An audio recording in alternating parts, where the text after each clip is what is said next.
एक बार फिर से आपका मेरे यूट्यूब चैनल रोंगपा ब्रो में। और जैसा कि आजकल जो घमसाली गांव में पांडव नृत्य का मंचन चल रहा है और उस पांडव नृत्य मंचन का आज है 7वां दिन और आज कई सारी गतिविधियां होनी है। कुछ अग्नि परीक्षाएँ होनी है देवताओं की और उसे वो देवता कैसे पार करते हैं ये चीज़ देखने वाली बात है। मैं आगे आपको अपडेट करूंगा। और अब ये पांडव लीला जो है अपने अंतिम चरण में है और कल इसका समापन होना है। और उससे पहले जो है जो देवताओं का फूल माना जाता है, कहा जाता है जिसे ब्रह्म कमल, उसे लेने के लिए 2 ग्रामजन वो कल गए हैं फूल लेने के लिए और 2 ग्रामजन आज जाएंगे फूल लेने के लिए। तो रात भर वो वहीं रहेंगे। सुबह जो है पूजा अर्चना करने के बाद उन फूलों का चयन करेंगे और जो है मंदिर में स्थापित करेंगे। तो दोस्तों बने ही रहिए चैनल के साथ क्योंकि आज का जो एपिसोड है काफ़ी इंटरेस्टिंग होने वाली है। और पांडव नृत्य का आज है 7वां दिन। तो चलिए आपको ले चलता हूँ घमसाली के पांडव नृत्य मंचन स्थल पर।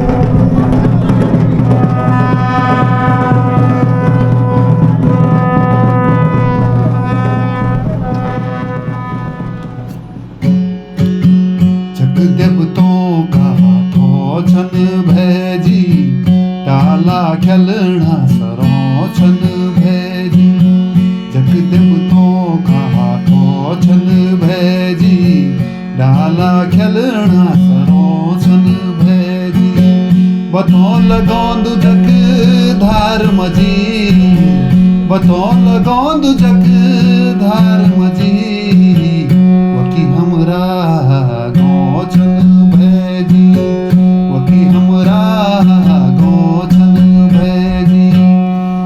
छोड़ी की चली गनी जूबी गौ छोड़ी की चली गनी जूबी गंगा जी का तो जन भेजी गंगा जी का तो जन भेजी बतौल गोंद जग धार मजी बतौल गोंद जग धार मजी वकी हमरा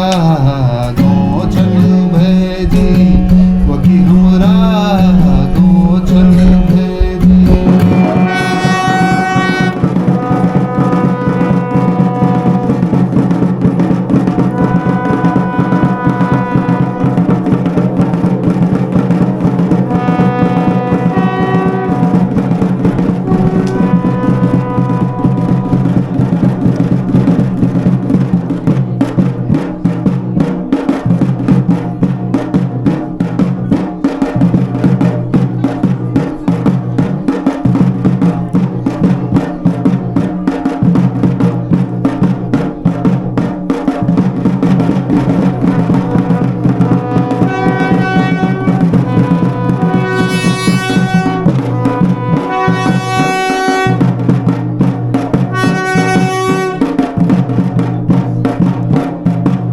तो दोस्तों इस प्रकार से आपने देखा अवतरण में सबसे पहले आए नागार्जुन और उसके बाद महाबली भीमसेन।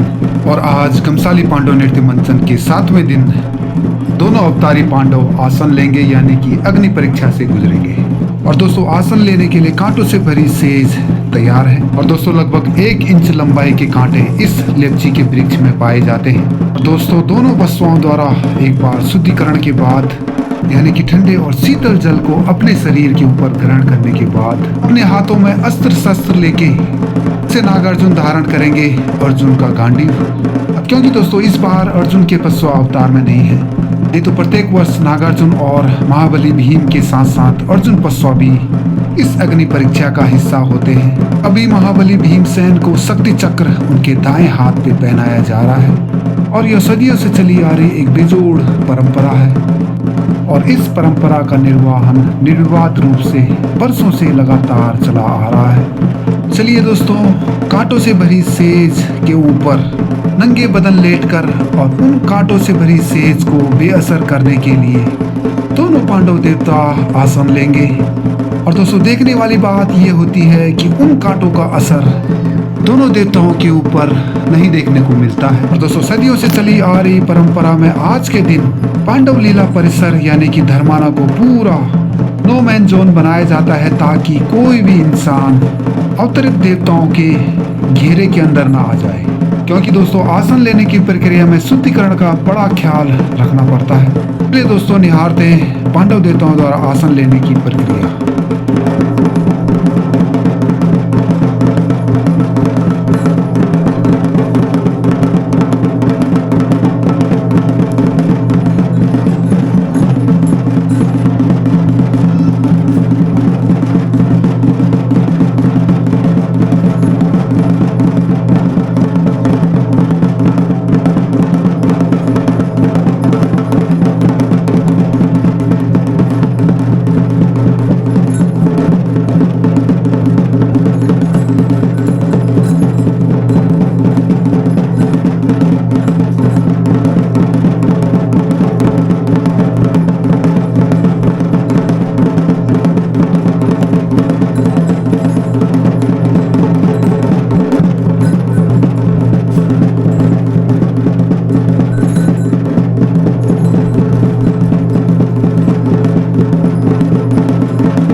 तो दोस्तों अभी आपने देखा कैसे कांटों की भरी सेज के ऊपर दोनों पशुओं ने सफलतापूर्वक आसन लिया और अपनी देव शक्ति के कारण उनके बदन पर कोई इसका असर नहीं देखने को मिला।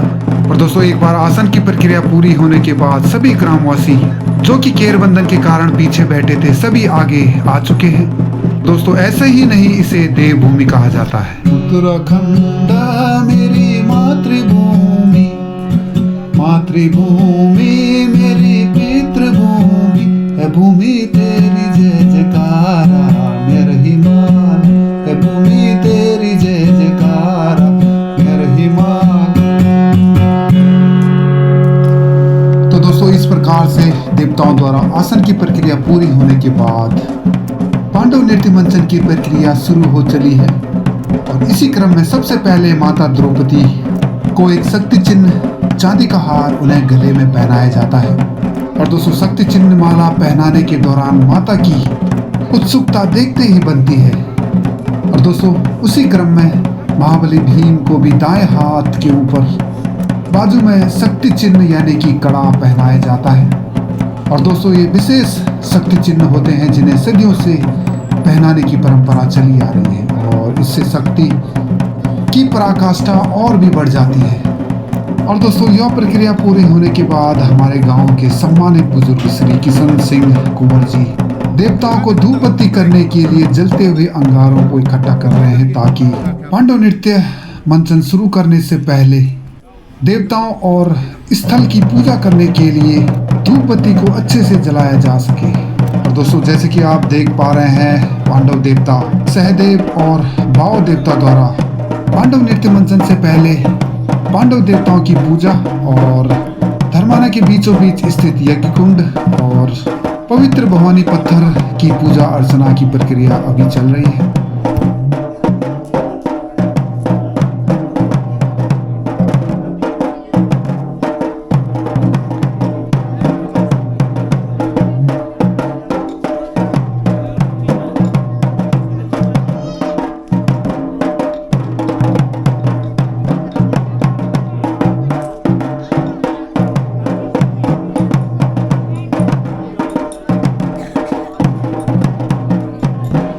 और दोस्तों पांडव देवताओं की पूजा अर्चना के बाद चलिए दोस्तों निहारते हैं पांडव नृत्य मंचन को।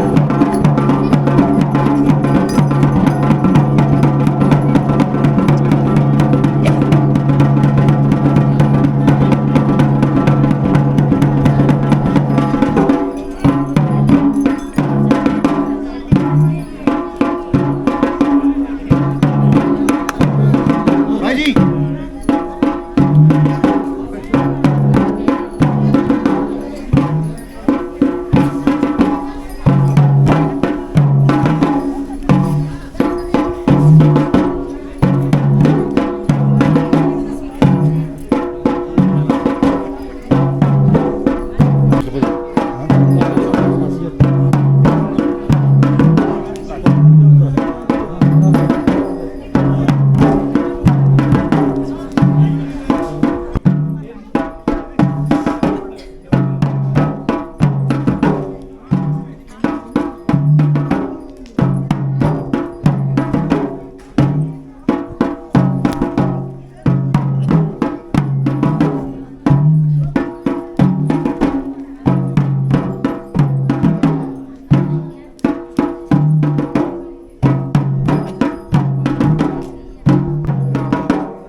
तो दोस्तों इस प्रकार से एक बार का पांडव नृत्य मंचन पूरा होने के बाद पांडव देवताओं के लिए उच्च हिमालय क्षेत्र से ब्रह्म कमल लाने के लिए आज दूसरा बैच फुलारी जाने के लिए पूजा प्रक्रिया से गुजरना पड़ता है और पांडव देवता दोनों फुलारियों को अपनी ओर से रक्षा कवच का आश्वासन देने के बाद भेजते हैं। और दोस्तों ब्रह्म कमल पाने की कहानी आपको मेरे 2 एपिसोड फुलारी भाग 1 और फुलारी भाग 2 में देखने को मिलेगी। तो मिलते हैं दोस्तों फुलारी भाग 1 और फुलारी भाग 2 में ब्रह्म कमल पाने की कहानी। तो दोस्तों till then see you, tata and good bye.